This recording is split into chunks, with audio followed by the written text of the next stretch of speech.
Las 3:20 de la madrugada, Chihuahua capital, en pleno mes de noviembre, con ese frío seco que se mete por debajo de la ropa y no avisa. Refugio Beltrán Ibarra acababa de terminar su turno en el taller. Todavía traía puesto el overol azul marino, todavía olía a metal caliente y a electrodo quemado, todavía tenía en los dedos ese temblor fino que deja medianoche sosteniendo una pistola de soldar.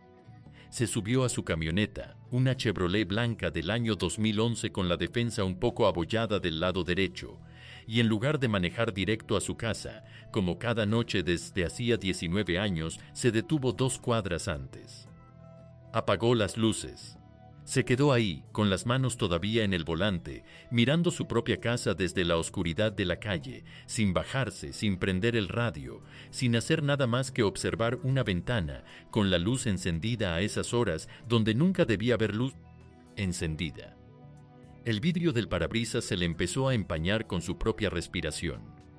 Afuera, la calle estaba tan vacía que se alcanzaba a escuchar un perro ladrando varias cuadras más allá, y después nada.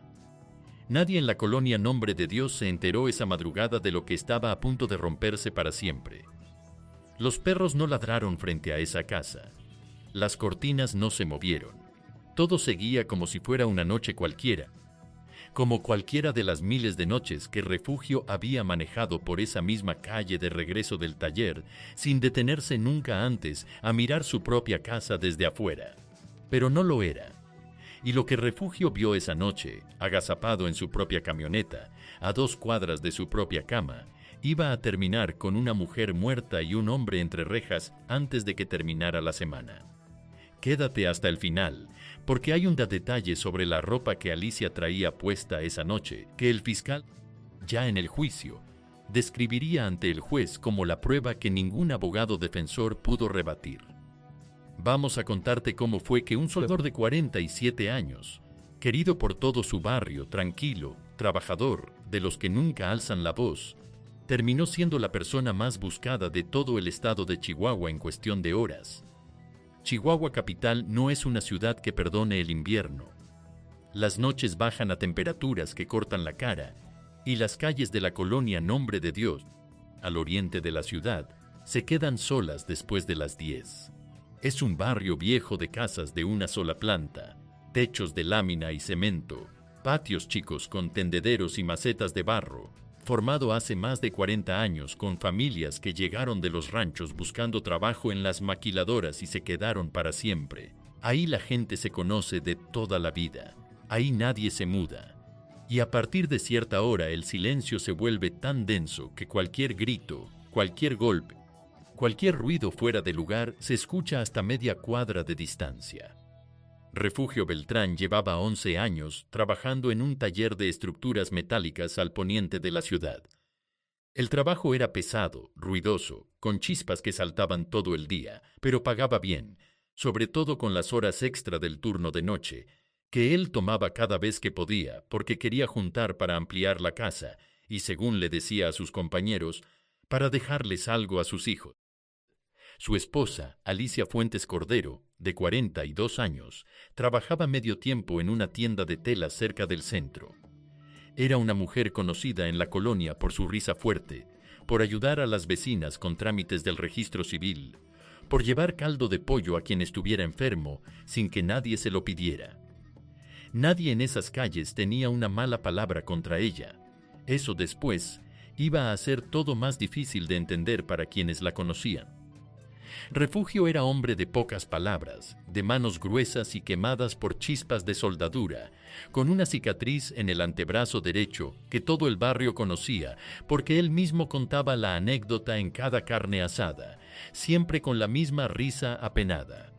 Era de los que prestan la camioneta sin pedir nada a cambio, de los que llegan primero cuando hay que ayudar a bajar un refrigerador o a cargar un ataúd cuando hace falta un hombro más.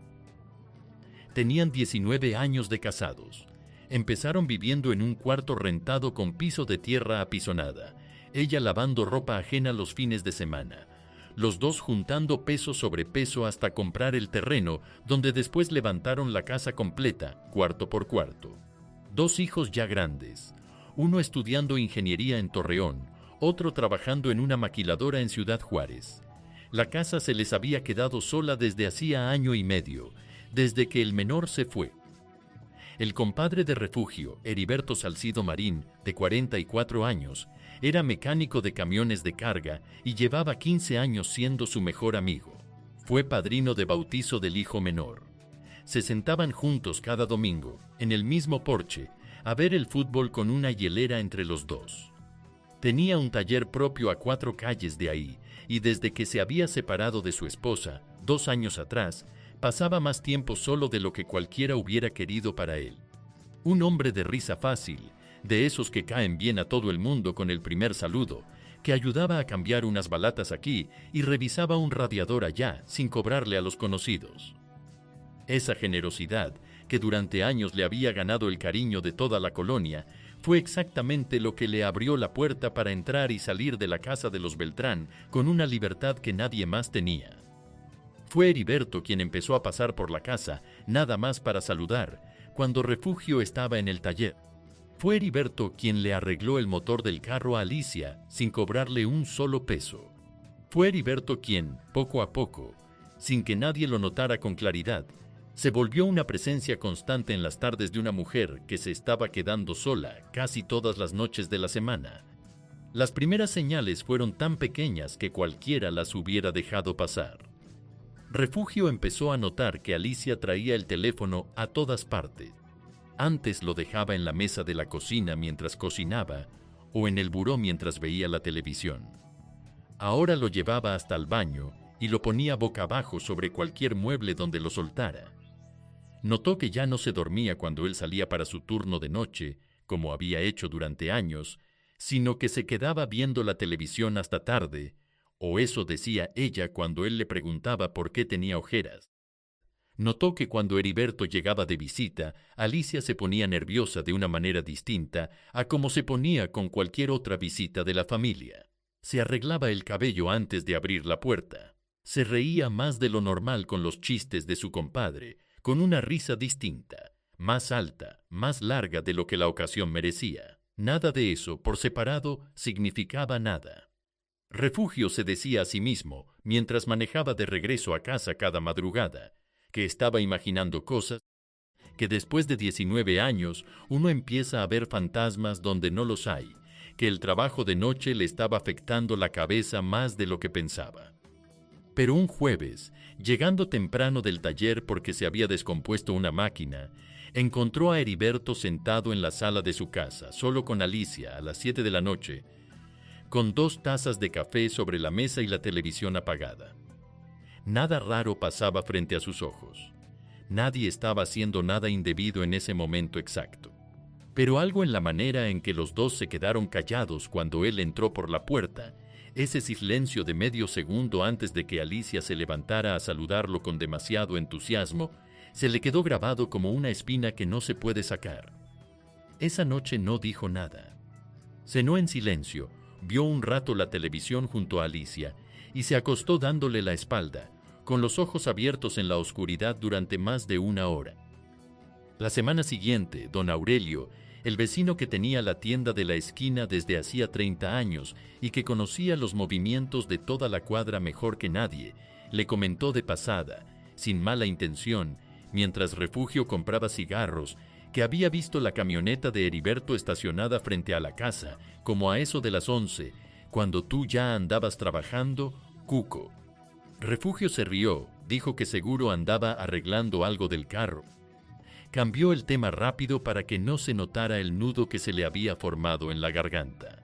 Esa noche, en el taller, se quemó 2 veces con la soldadura, algo que no le pasaba desde que era aprendiz.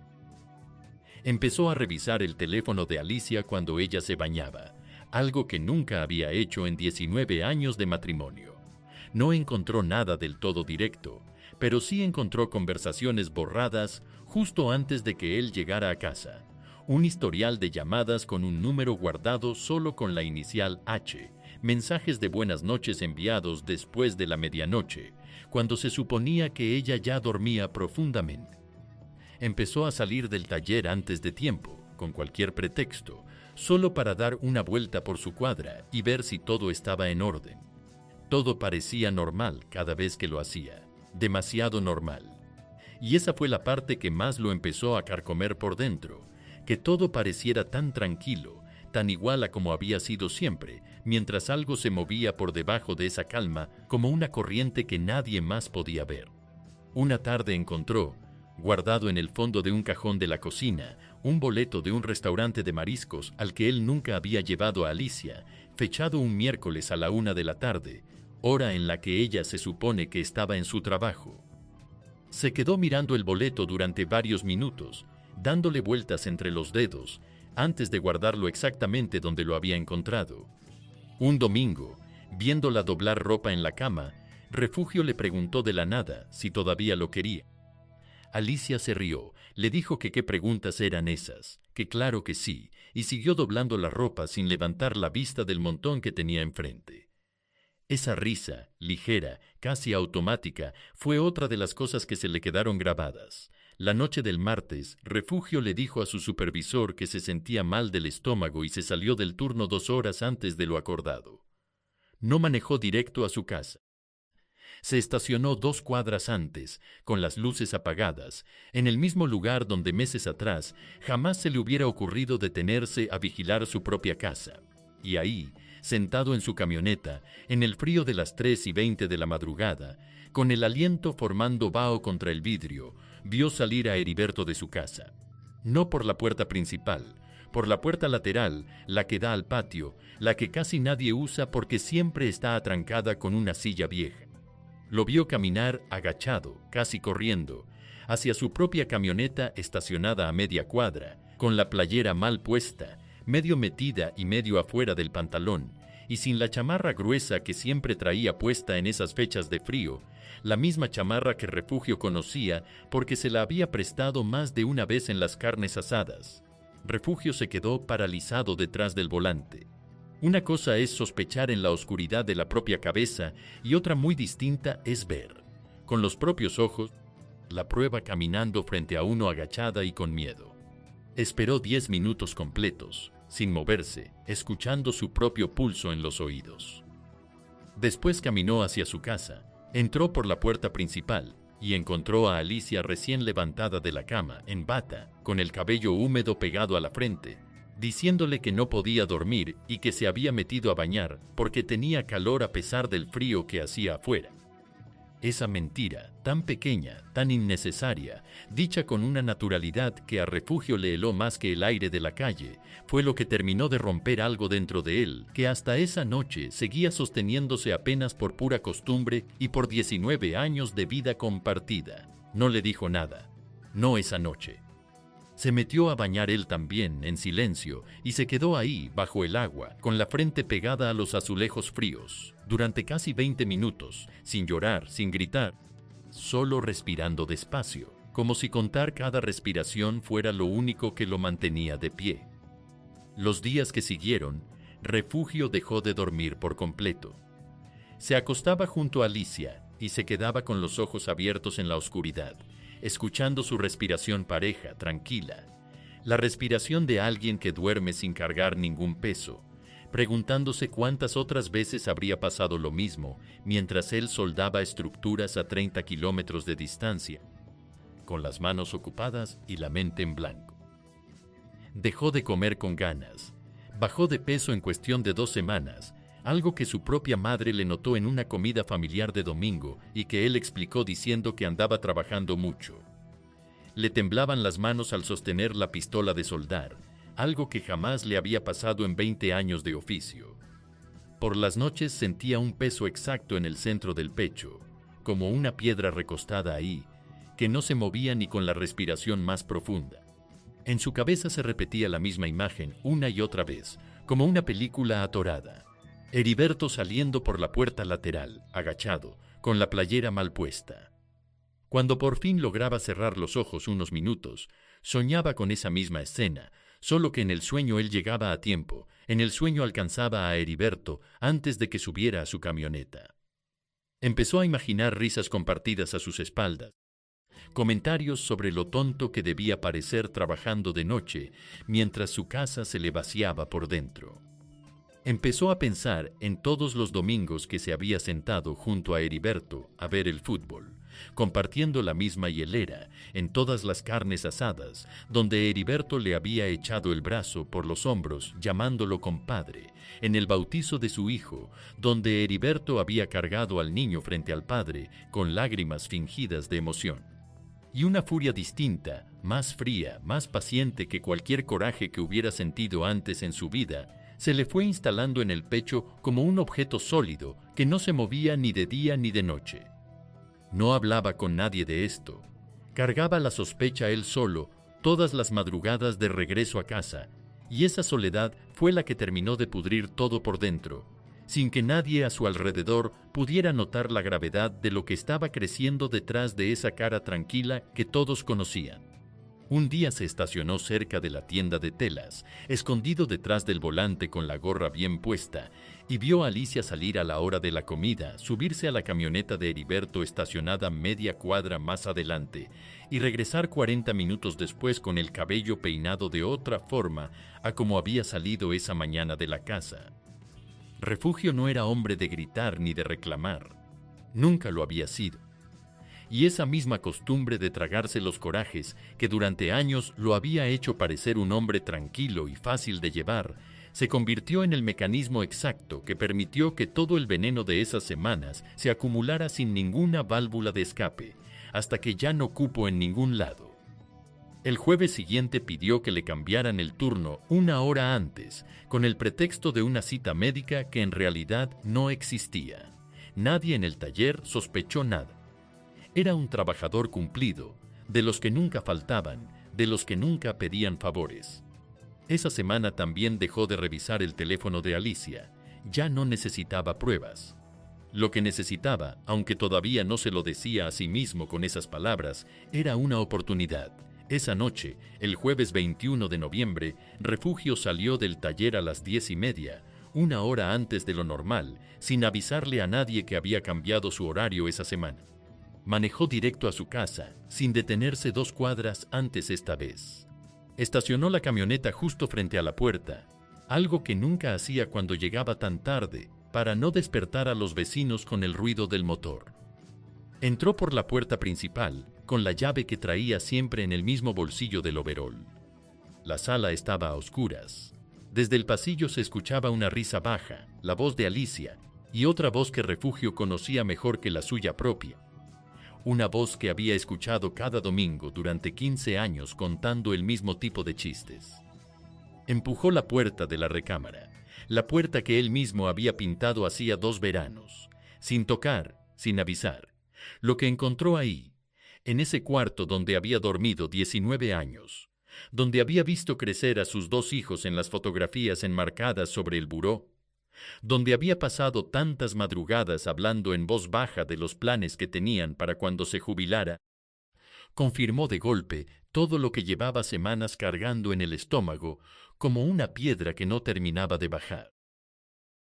No gritó al principio. Se quedó parado en el marco de la puerta, con la mano todavía en la manija, viendo, mientras Heriberto se levantaba a medio vestir tropezando con sus propios pantalones enredados en los tobillos, y Alicia se cubría con la sábana gritando su nombre, pidiéndole que la dejara explicarle, que no era lo que parecía, aunque los dos sabían perfectamente que sí lo era. Sus ojos ya habían visto todo lo que necesitaban ver, y ese instante, según él mismo lo describiría después, ante la gente que lo interrogó, se sintió como si todo el aire de la habitación se hubiera vaciado de golpe. El cuarto olía a humedad de cuerpos y a un perfume que no era el de Alicia, uno más dulce, más barato, que Refugio no reconoció, pero que se le quedó pegado en la nariz durante días. La lámpara del buró seguía encendida, proyectando una luz amarillenta que alcanzaba a iluminar la ropa de Heriberto tirada en el piso, mezclada con la de Alicia. Sobre la cómoda, las fotografías de los hijos de Refugio, todavía niños en esas imágenes, quedaron mirando de frente hacia la escena, como testigos mudos de algo que no les correspondía presenciar. Heriberto trató de hablar. Dijo el nombre de Refugio 2 veces, con las manos al frente, con la voz quebrada, como quien trata de detener algo que ya no se puede detener con palabras. Refugio no le contestó una sola palabra. Se quedó viéndolo fijamente durante lo que a los dos les pareció un tiempo eterno, y después salió de la recámara sin decir nada, caminando despacio, con una calma que asustó más a Alicia que cualquier grito que hubiera podido soltar en ese momento. Se fue directo a la cochera. Ahí guardaba sus herramientas de soldador, ordenadas sobre una mesa de metal que él mismo había construido con retazos que le sobraban del taller. Tomó un martillo de bola, el mismo que usaba en su trabajo para enderezar láminas dobladas, un martillo que pesaba en la mano de una forma distinta a como pesan las cosas normales, y regresó a la casa con él en la mano derecha, sin prisa, sin correr, caminando como quien va a terminar un trabajo pendiente que ya no admite postergación. Heriberto, para entonces, ya se había vestido a medias y trataba de salir por la puerta lateral, la misma puerta que había usado la primera noche que Refugio lo vio escapar semanas atrás. Refugio lo alcanzó en el patio, junto al tendedero donde todavía colgaba ropa del día anterior, y le dio el primer golpe en la espalda, un golpe seco, cargado con la fuerza de meses de silencio acumulado, que lo tiró de bruces al piso de cemento frío.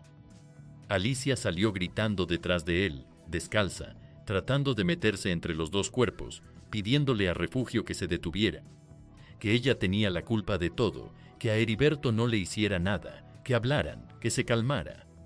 Refugio la empujó a un lado con el brazo libre, sin mirarla siquiera, con la vista fija únicamente en el hombre que llevaba 15 años llamando compadre, que había sido padrino de su hijo, que se había sentado en su porche cada domingo compartiendo la misma hielera.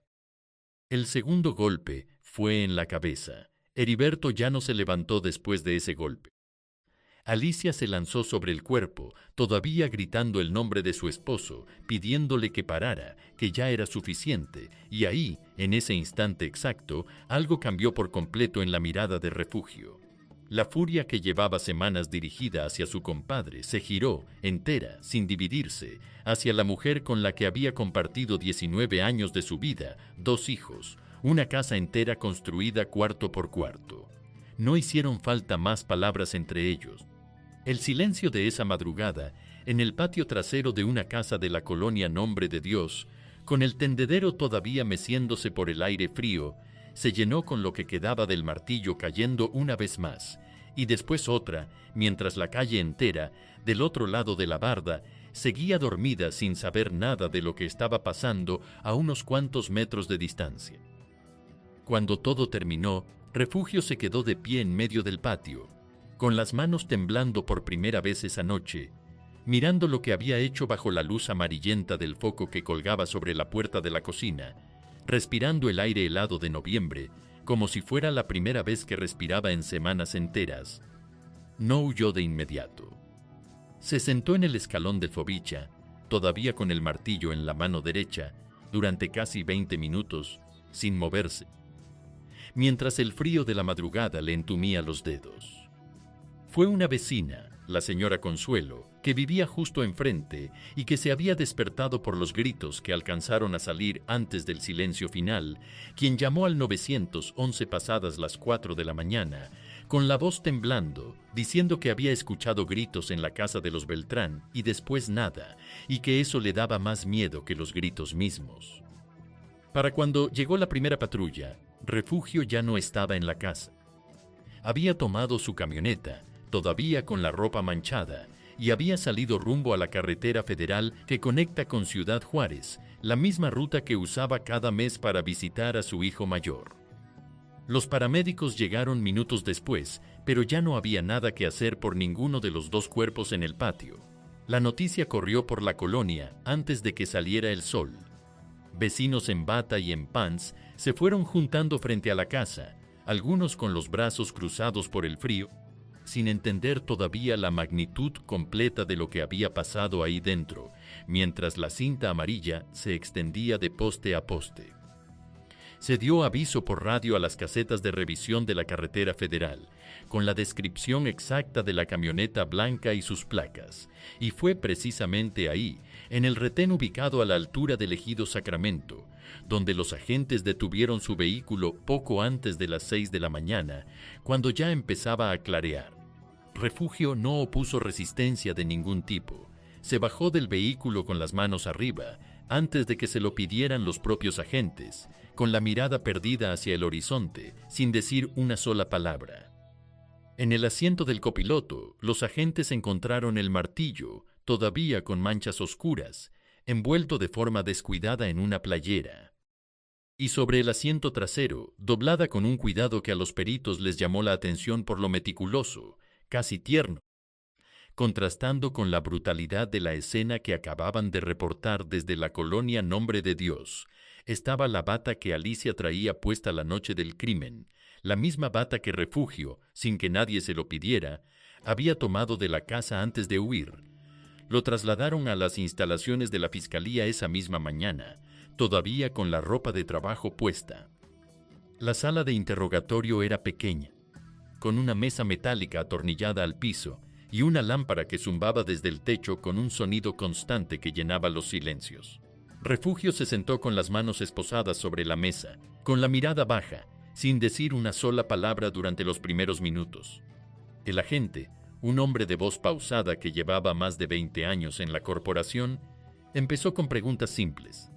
Nombre completo, edad, ocupación, cuánto tiempo llevaba casado. Refugio contestó todo eso casi en automático, con una voz plana que no coincidía con lo que había hecho horas antes. Pero cuando el agente le preguntó qué había pasado esa noche en su casa, Refugio se quedó callado durante casi un minuto completo, con la vista clavada en un punto fijo de la mesa metálica. Lo encontré saliendo por donde no debía, dijo finalmente, con la voz quebrándose apenas al final de la frase, como si esas palabras le costaran más esfuerzo que cualquier otra cosa que hubiera dicho en su vida. El agente le preguntó a quién se refería, con calma, sin presionar todavía. Refugio no contestó el nombre completo. Solo dijo, con los ojos llenándose de agua, a mi compadre. Le preguntaron entonces, con un tono más directo, por qué había guardado la bata de su esposa, por qué se la había llevado consigo en la huida en lugar de dejarla en la escena. Ahí fue donde Refugio se quebró por completo. Empezó a llorar, con los hombros temblando, sin poder controlar la respiración durante varios segundos, mientras el agente esperaba en silencio, sin interrumpir ese momento que pillaba, por experiencia, que iba a soltar la respuesta más importante de todo el interrogatorio. Porque olía a él, dijo Refugio finalmente, con la voz apenas audible. No quería que nadie más la tocara. Esa fue la frase que, meses después, en el juicio, el fiscal citaría de forma textual ante el juez como prueba central de que el acto no había sido un arrebato de un segundo, sino la culminación de algo que Refugio llevaba cargando durante semanas enteras, con plena conciencia de lo que hacía y de por qué lo hacía. Un detalle que su propia defensa nunca logró explicar de otra manera frente al tribunal. El interrogatorio continuó por más de 3 horas. Refugio relató, con la voz cada vez más apagada, las semanas de vigilancia desde la camioneta a 2 cuadras, las noches sin dormir escuchando la respiración de Alicia, la vez que vio a Heriberto salir por la puerta lateral con la playera mal puesta, la mentira sobre el baño de madrugada, el objeto del restaurante guardado en el cajón de la cocina. Nunca levantó la voz, nunca negó lo que había hecho, ni un solo detalle. En un momento, el agente le preguntó por qué había decidido cambiar su horario esa semana específica si ya llevaba tiempo sospechando. Refugio contestó, después de un silencio largo, que necesitaba verlo con sus propios ojos una vez más, estar completamente seguro, porque una parte de él, según dijo, todavía quería estar equivocado. El agente anotó esa respuesta con cuidado, sabiendo que esas palabras iban a pesar en el expediente más que cualquier otra prueba material. Al final, le preguntó directamente si se arrepentía de lo ocurrido. Refugio guardó silencio durante largo rato, con la mirada perdida en la pared, antes de contestar que no sabía, que todavía no lo sabía, que quizás nunca lo iba a saber con certeza. El proceso legal avanzó con relativa rapidez, porque Refugio nunca negó los hechos. Lo acusaron de homicidio calificado por partida doble, que es cuando se demuestra ante el juez que el crimen no fue un arrebato del momento, sino algo planeado con ventaja sobre las víctimas, lo cual eleva de forma considerable la condena. Su defensa intentó argumentar que Refugio había actuado bajo un estado de emoción violenta, es decir, que la traición descubierta esa noche lo había hecho perder el control de sus actos de forma momentánea, sin premeditación alguna. El fiscal presentó como contraprueba central la propia declaración sobre la bata guardada con cuidado en el asiento trasero de la camioneta, además del hecho comprobado de que había cambiado su horario de salida del taller sin avisar a nadie esa semana específica. Se sumaron los mensajes recuperados del teléfono de Alicia, el boleto del restaurante encontrado por los peritos en el mismo cajón donde Refugio lo había dejado, y el testimonio de don Aurelio, quien confirmó ante el juez haber comentado en más de una ocasión sobre la camioneta de Heriberto estacionada afuera de la casa en horas donde Refugio trabajaba. El juicio se extendió por cerca de 7 meses.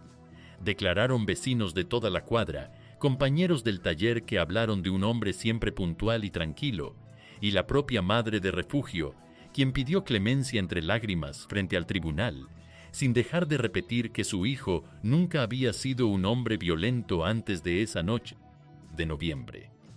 Los hijos de Refugio no asistieron a ninguna audiencia. El mayor envió una carta al juzgado, leída brevemente en una de las sesiones, donde pedía que se hiciera justicia sin hacer distinción entre lo que su padre había sufrido y lo que había hecho después. El menor prefirió no involucrarse de ninguna forma, ni a favor ni en contra, como si con eso pudiera mantenerse al margen de una historia que ya lo había marcado de todas formas. La exesposa de Heriberto, presente solo en las audiencias finales, reconoció ante el tribunal que sabía que su exmarido había sido infiel durante el matrimonio con otras mujeres y que no le sorprendía del todo enterarse de una historia parecida, aunque nunca imaginó que fuera a costarle la vida de esa manera. La sentencia llegó un martes de mayo, en una sala casi vacía porque para entonces ya casi nadie del barrio asistía a las audiencias. 42 años de prisión por el doble homicidio calificado de Alicia Fuentes Cordero y Heriberto Salcido Marín. Refugio cumple su condena en el Centro de Reinserción Social número 1 de Chihuahua, donde, según cuentan quienes han tenido algún contacto con él, se mantiene alejado del resto de la población, habla poco y pasa buena parte de su tiempo trabajando en el taller del penal, soldando piezas para proyectos internos, como si ese oficio fuera lo único que todavía sabe hacer con las manos sin que le tiemblen. Sus 2 hijos dejaron de visitarlo después del primer año. El mayor cambió su apellido materno en los documentos que pudo tramitar, tratando de borrar cualquier rastro que lo conectara públicamente con lo ocurrido. El menor simplemente dejó de hablar del tema con cualquiera que se lo preguntara, incluso con su propia familia. La casa de la colonia Nombre de Dios permaneció cerrada durante meses, con la cochera candada y el patio cubierto de hojas secas que nadie se molestó en barrer. Después, la familia de Alicia terminó vendiéndola muy por debajo de lo que valía, porque nadie de la cuadra quiso comprarla y tuvieron que ofrecerla a alguien completamente ajeno a la colonia, alguien que no sabía, hasta que ya había firmado, la historia que cargaban esas paredes. La colonia siguió su ritmo de siempre. La tienda de don Aurelio sigue abriendo a las 7 de la mañana. Los niños siguen jugando fútbol en la calle de tierra, que está a 2 cuadras de la casa donde todo pasó. Y don Aurelio sigue contando la historia a quien se la pregunta, siempre con el mismo detalle, que él fue quien vio la camioneta de Heriberto estacionada afuera de la casa, que él se lo comentó a Refugio sin saber lo que estaba haciendo y que hasta la fecha no sabe si hizo bien o hizo mal en haber dicho algo aquella tarde en su propia tienda. Hay una persona en esta historia de la que casi nadie habla y que sin embargo estuvo más cerca de todo lo que ocurrió de lo que cualquier otro testigo llegó a estarlo. El hijo de 14 años de la señora Consuelo, el mismo muchacho que ayudó a su madre esa madrugada a marcar al número de emergencias, había visto, semanas antes del crimen, a Heriberto entrar por la puerta lateral de la casa de los Beltrán en más de una ocasión durante las tardes, mientras él regresaba de la escuela y pasaba justo por esa calle. Nunca se lo dijo a nadie, ni a su madre ni a ningún otro vecino. Cuando finalmente un agente llegó a tocar en su casa, semanas después del crimen, preguntando de forma rutinaria si alguien había notado movimientos extraños en los días previos a esa madrugada, el muchacho, sentado en la sala junto a su madre con las manos entre las piernas, contestó que no había visto nada fuera de lo normal. Nadie volvió a preguntarle después de esa visita. Su nombre nunca apareció en ningún expediente, en ninguna declaración, en ningún documento del proceso. Y hasta la fecha, según cuenta la propia Consuelo, su hijo, ya casi un hombre, sigue sin querer hablar del tema con nadie, ni siquiera con ella, como si esa tarde de la visita del agente hubiera decidido, sin decirlo en voz alta, que lo que sabía se iba a quedar guardado para siempre en algún lugar que ni él mismo visita. Ella cuenta que de vez en cuando su hijo se queda viendo hacia la casa de los Beltrán cuando pasan caminando frente a ella, con una expresión que no sabe describir del todo bien, algo entre culpa y tristeza, algo que dura solo un segundo antes de que el muchacho siga caminando como si nada. Si esta historia te dejó pensando, ya sabes qué hacer. Cuéntanos en los comentarios qué habrías hecho tú en el lugar de cualquiera de los que estuvieron esa noche en esa casa, o incluso en el lugar de ese muchacho que decidió quedarse callado. Todavía nos quedan muchas historias más que merecen ser contadas y escuchadas hasta el final. No te vayas sin darle like al video y suscribirte al canal, porque la próxima historia ya viene en camino.